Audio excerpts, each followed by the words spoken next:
Welcome to season 3 of On the Spot. It is another episode of On the Spot. My name is Stella Bangura. Traveling from one place to the other can be tasking, and COVID hasn't helped matters. But it is a greater challenge having to relocate from one country to the other. With many people migrating globally for various reasons, what are the odds of succeeding in the destination country? Dubai is one of the world's biggest destinations, with a growing Sierra Leone community, where my guest tonight lives and works. He is a logistics and supply chain expert who came to Dubai in 2012, where he started out as a warehouse assistant. Today, he owns his own company, Open Haven Commercial Brokers, that connects buyers from multinational companies with global suppliers. He is Mohamed Gibrilla.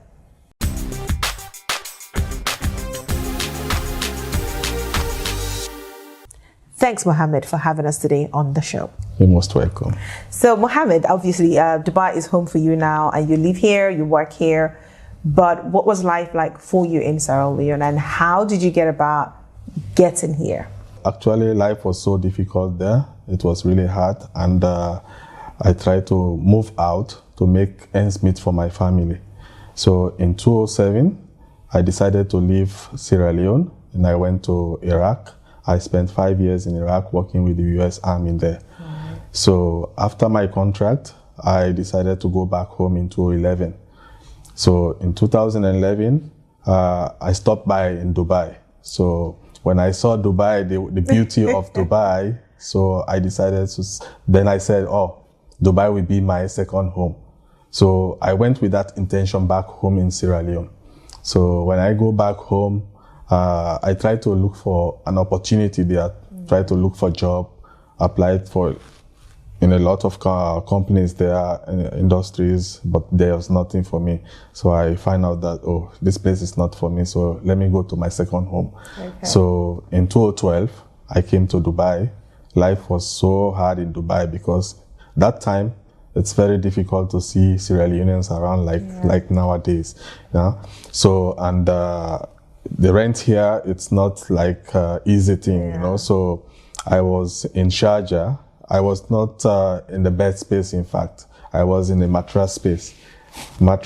So we spread the mattress on the floor, then we lie down on the mattresses, but it's not free, you have to pay for it. Yeah. So we pay every month, we pay $150 per month. Just for the mattress space? For the mattress space. Wow, okay. You know, and your feeding, transportation, and everything is part of you. At the third month, I was thrown out of the bed space, out of the mattress space because I could not afford to pay the mattress space. So I had to call my mommy back home in the US, and she sent the money for me to pay the mattress space. And I had a friend who was around, one Nigerian guy. So we used to say, we had a code that we normally say like 000 means you don't have any food for the day. 001 means you have one meal for the day. So it was really hard. You cannot go to anybody to say, hey, help me for money. You know, Dubai, everybody is struggling. There's no bribe. No, nothing like no free lunch. Free lunch. You cannot go like Sierra Leonean says, we don't have things like that here. You have to, every dime you have to have, every shilling, every kobo, you have to earn it. You have to work for it. You cannot get it freely, you know.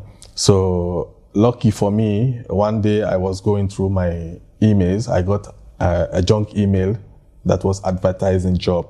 So I didn't have faith in that junk email. So I told my friend, okay, you can apply for this. Maybe you'll be lucky to have a job. So he applied and he got an interview call for the next day. So he told me, oh, boss, we can go together. We can go together for the interview. But I said, okay, I can go with you. So he went for the interview. After the interview, the receptionist asked me, you want job? I said, yes, I want to work.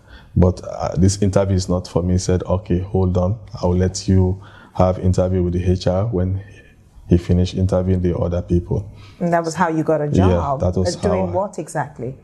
Warehouse. It was a warehouse job to clean the warehouse, offload containers, pack cartons, and these are the things, the normal jobs, basic jobs like cleaning and offloading. Yeah. It'd be quite interesting to know how you were able to progress from that menial job to get into where you are today. But of course, this is On the Spot. We'll take a quick break and we'll be right back.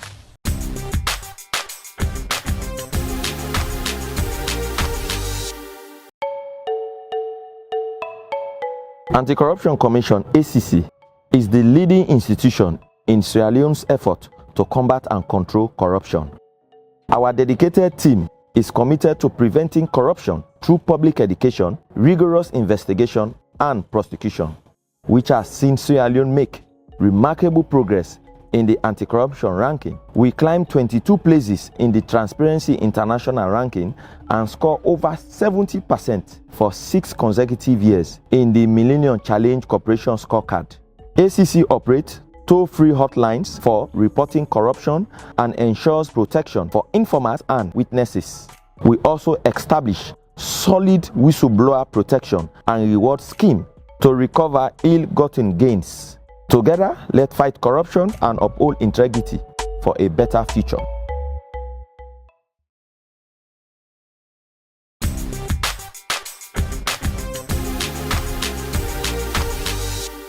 Okay, welcome back. And I still have with me here my guest, Mohamed, and, feeling very, very, very super comfortable in his house. Thank you so much for letting us in once more. So before the break, we were talking about how you got a job and, just happened by chance.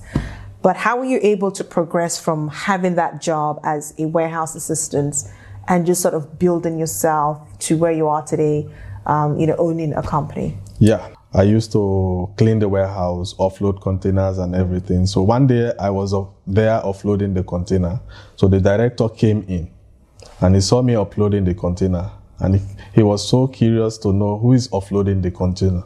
So he entered the container and asked me, "Hey, come on, how are you?" I said, "I'm fine, sir." "Where are you from?" I said, "I'm from Sierra Leone." Sierra Leone, then I start to explain where Sierra Leone is. I explained, "Oh, wow, it's nice. So why are you offloading the container?" I said, "This is the job I got to offload container, clean the warehouse and pack cartons and all these kind of things." Then he said, "No, you're not supposed to offload container." Then he called the supervisor and asked him to take me off the container, give me some slate to take inventory of whatever they are offloading. So that should be my job for now. So I start to progress from that point, So from there, and after a month, he visited the warehouse again and asked me, "How is your job going?" I said, "It's fine, thank you, sir." He said, "Okay, I have another package for you." I said, "What is this?" I said, "Hold on." He said, "I will let you know soon." So he went to the manager and tell him, promote that guy to warehouse team leader. Wow. So the manager, the next day, my letter came from the HR that you are the warehouse team leader. So instead of somebody telling me to do things, I'll start ordering people around to do things the right way, giving reports and everything. So I gradually learned the system. In Sierra Leone, there is no much computer that time. Yeah. So I start learning the system there. I start learning all the process in the warehouse. I'm a very fast learner. So by the time when I was offloading, I was still learning because I know my aim. I don't want to stop there, So I learned so fast. So in 2 months, from team leader, I became supervisor. Wow. So the third time he came for visit and he asked me, "How is your new role as a supervisor?" I said, "It's very great." So he said, "I want to talk to you." I said, "Yes, sir." So he took me in and he talked to me and says, "You have to work on yourself. In this country, if you want to progress, you have to work on yourself. Working on yourself means you have to educate yourself." Then I told him, "Sir, I already started. I'm doing my diplomas in supply chain management. Now I have 2 diplomas. Then I show him my diplomas in supply chain management. He said, "Wow," I'm so impressed. He said, "That is why I want to talk to you about it." He said, then you need to go more. Don't stop from here. I said, okay. So I enrolled into Westford. There's a university in Sharjah called Westford University. I enrolled there. I did another diploma in supply chain management. Then after I did my executive diploma in international business administration. So when I put all those certifications in place, so I was qualified to do my master's. And this was you working at the same time, yeah. You know, I used to work 10 hours, you know. I used to work from 8 to 8. Yeah. You know, 8 to 12, almost 12 hours, you know, and I have break in between because I work like 2 hours extra to work overtime because I have to feed my family back home, yeah. And I have to sponsor my education. So this was not an easy process. You know. But how long did you work in that company, and how did you get about owning your own company? Yeah, I work for Agility for 5 years. 5 to 6 years in agility. So when I got my master's, then there was no opening for a manager. So when I got my master's, I got an opportunity to work with one very big company, Alfala Holdings. It's a group of 7 companies that operate in 7 regions, in the 7 region in the Middle East. Okay. So I got an opportunity to work there as a warehouse manager. So I manage the whole of UAE. I manage Saudi and Qatar and Egypt. That was my first managerial role in the company, Alfala Holdings. So I worked for two years. Then I got another opportunity to work in Kitopi. And Kitopi is the cloud kitchen. Right. You know?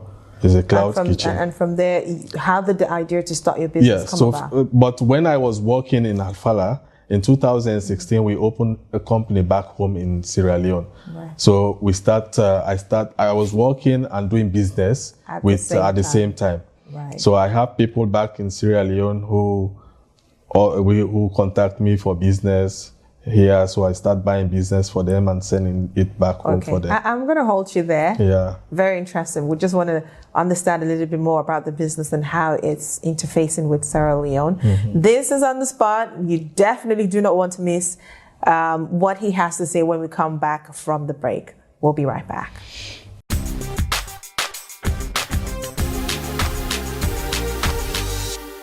Who knows what might happen tomorrow, next week, or even next year?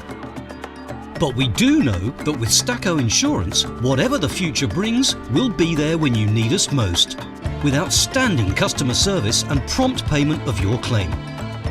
Fire, motor, general accident, marine, life and medical. For now and for tomorrow. Staco Insurance, a passion for high standards.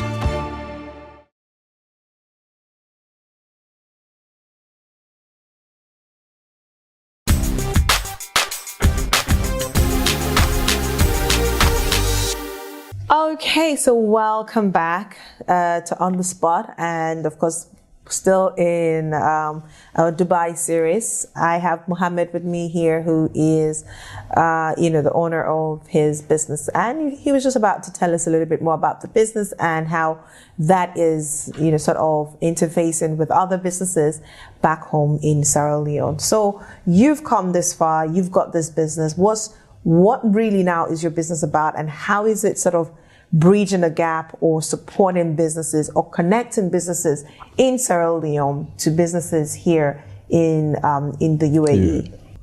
2016, let me start from there. 2016, we opened our company back in Sierra Leone.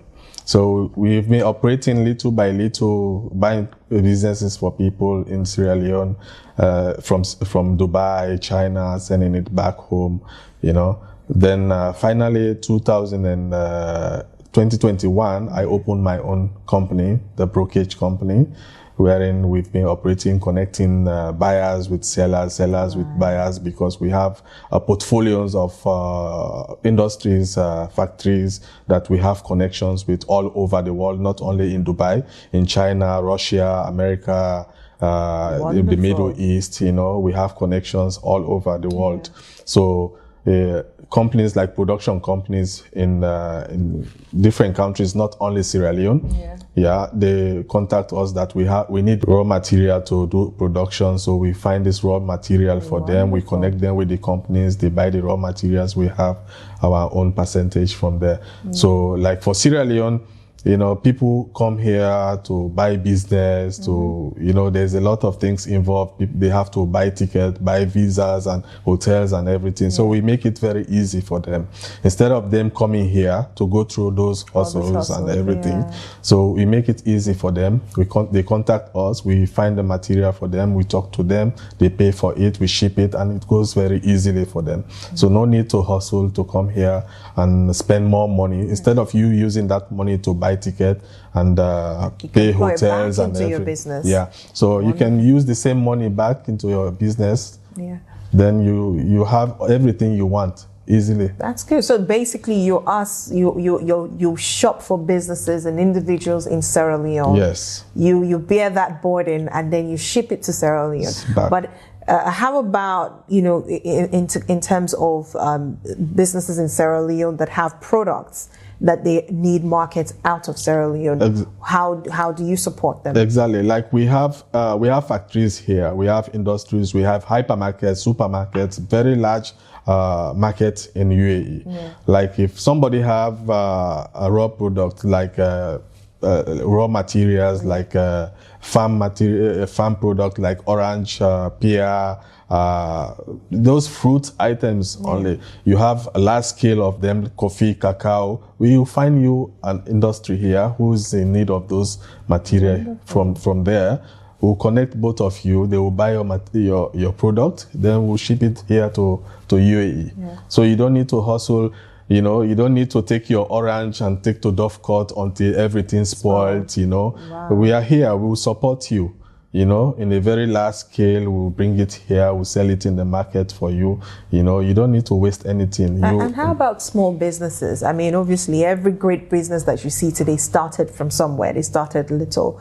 So for a small business that may not be in the agri sector, maybe it may be a service sector, it may be a business that is in maybe say fashion, but basically it is a small scale. Even businesses within the agricultural sector, but they are manufacturing or producing their products on a very small scale. How do you support them to, you know, get markets here to sell their products? Because I do know quite a few amazing women who are in the agricultural sector and they're producing amazing products, but not on a super large scale, but they are looking for markets out of Sierra Leone. Well, actually, they need to contact us. You know, they need to contact Open Haven brokers, commercial brokers. When they contact us, we'll find a market for them. It's pretty easy because here is a very large market in UAE, you know. All the sub-region, they come here to do shopping, you know. So like small scale business, we have to talk to them. We have to know the kind of business they have. We have to know their business, because you cannot sell a product for somebody when you don't know the kind of product they are selling. So when they contact us, we'll try to know which kind of product they are selling. What is the product, the life shell of the product. Then we'll market it here. Like for people in fashion, you know, fashion is everything now in the world. Everybody is looking for fashion, you know. If you have your product, or you produce something like nice fashion, we'll go there, we'll take videos, we'll make exhibition for you, we'll bring it here and market it for you. You will be in the market as well. We will make a program wherein you yourself, you will come here, we'll make a platform where you can exhibit your product. So, you know, because fashion, you need to exhibit the fashion, you need to wear it, let people see it. So clearly there have been instances where you have, you know, made the connect between Sierra Leonean businesses with businesses here in the UAE. Have there been instances where there have been issues with quality or the you know, standard of what is being produced from the Sierra Leone market? No, because we in UAE we have a standard wherein They cannot do any business here without proper checking. Okay. Yeah, we have like the Dubai municipality. Before you send your product here, it goes through Dubai municipality. Right. The municipality will do inspection and they will give a certification wherein they will allow the product to even enter here. And you can help with And all this process is my job. I can do everything for that person. That's beautiful. So for you, this is an opportunity for any business in Sierra Leone to have access to the UAE market. So what would be the process in terms of people reaching out to you as we quickly round up? How can they reach out to you? How can they start this connection with your company? Well, in Sierra Leone, we don't have much about the website, I have my number. I have my website, openhaven.com. And I have my number, You do have a branch in Sierra Leone. Yeah, I have my branch in Sierra Leone. I'm presently opening my office in Mary Street by Sakila Road. Okay. We are still building the office. We'll soon open the office. Wonderful. Then when we open the office, it makes things very easy for everybody. When you want something, you don't need to hustle to come here. You just go to my office, then tell them whatever you want, then you can get it easily. Yeah. But for the time being, you just contact me through my email. It's support@ohventures.net, or you call me +971 5240 20649. We will put all the information for our viewers to see. But quickly, finally, before I let you go, there's always this perception, but from a lot of young people, that the grass is greener on the other side. It is easier to become successful when you travel out of Sierra Leone. Is that so? Is it like when you come, whatever the destination is, you suddenly become an instant success? Is that the case? Well, I would directly want to talk to my country people, Sierra Leoneans. Yeah. The way the social media or people are saying things, that if you come to Dubai or UAE, you can make the money at the airport and gather everything and go back home. It's not like that. It's not like that. When you come here, first you have to be prepared. You have to prepare yourself. Prepare yourself for the worst. For the worst. You will not come here and sleep in a hotel. You will not come here and sleep in one-bedroom house like you used to be in Sierra Leone. And you will not come here when you are not educated. You expect to be a manager. You will not come here when you are not, you don't have a trade. You expect to be a boss or somebody. Our sisters and brothers are here. They are struggling. They came here. They don't have any education. They don't have any footing, no skills, no nothing. They could not have job. The only job they can get here is cleaning. They will start to do cleaning. And most of them, when they start cleaning, they will stay there 1, 2 months, 3 months. It's not part of them. They are not used to it. They will leave the job. And end of the day, they will end up sitting down in Deira, just sitting down doing nothing. They will overstay. We have people here, they already overstay for 1, 2, 3 years. How those people are going back home? You cannot go back home until you pay all your overstay. And when you come here, you have to sleep in bed space. And the bed space is 3 deck. 3 deck, and you have to pay around $150. And you have to pay it every month. And here, nobody gives anybody anything. Everything here, you have to work for it. You don't get anything free. If you don't work, you won't get. You will sleep here with no meal because you don't have money. Yeah. And nobody gives you money and nobody gives you food. So my advice is, when you are coming here, make sure you have skill. And make sure you have education and be prepared for the worst, because nothing is easy here. Nothing is sweet. You can never get money free here. Right. Well, thank you so much, Mohamed. And, it's amazing what you've been able to, do with yourself and how you're also supporting businesses back in Sierra Leone. I'm pretty sure a lot of Sierra Leoneans will be, tapping on to this opportunity, because they are, the opportunity to have a market out of Sierra Leone is just amazing. So thank you so much. We do wish you all the best. And coming up next are my final words.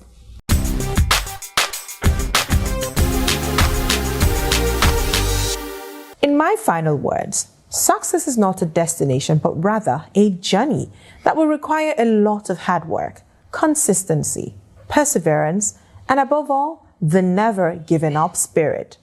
The ability to succeed is not defined by one's location, but by their ability to grab and identify opportunities and being ready to run with them.